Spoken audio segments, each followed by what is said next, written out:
Chalissery main റോഡിൽ പൂമരങ്ങൾ അപകട ഭീഷണി ഉയർത്തുന്നു. പരാതിപ്പെട്ടിട്ടും അധികൃതർ മരം മുറിക്കാൻ തയ്യാറാകുന്നില്ലെന്ന് ആരോപണം.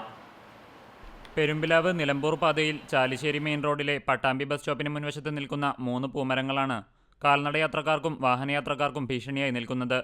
മരത്തിന്റെ വേരുകൾ ചിതൽ പിടിച്ച് ദ്രവിച്ചും റോഡിലേക്ക് ചാഞ്ഞുമാണ് നിൽക്കുന്നത്. മരക്കൊമ്പുകളുടെ ഉൾഭാഗത്ത് വെള്ളമിറങ്ങി വലിയ ശിഖരങ്ങൾ ദ്രവിച്ചു നിൽക്കുകയാണ്. ഇവയെല്ലാം റോഡിലേക്കാണ് ചാഞ്ഞു നിൽക്കുന്നത്.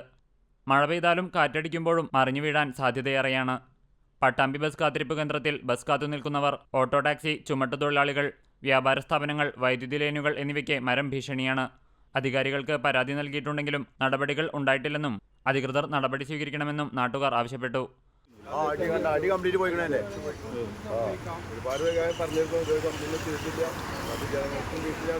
അധികാരികളോട് വല്ലവരോടും പേപ്പർ ആൾക്കാർക്ക് ഒപ്പിട്ട് കൊടുത്തുള്ളതാണ്. പാസ്സായിന്നൊക്കെ പറയേണ്ടവര് മുറിക്കാനല്ലേ ഈ മഴയ്ക്കാണ് ആ കൊമ്പ് കംപ്ലീറ്റ് കൊമ്പ് താട്ടാ അത്ര ഞങ്ങൾക്ക് എത്തിയിരുന്നില്ല. ഇതേ രീതിയിൽ ചാലിശ്ശേരി പോലീസ് സ്റ്റേഷനു സമീപവും അങ്ങാടി കല്ലുംപുറം പാതയിലും റോഡിലേക്ക് ചാഞ്ഞു നിൽക്കുന്ന മരങ്ങൾ അപകട ഭീഷണിയാണ്. ഇവയും മുറിച്ചു മാറ്റണമെന്ന് പ്രദേശവാസികൾ പറഞ്ഞു. CCTV news, Perumpilavu.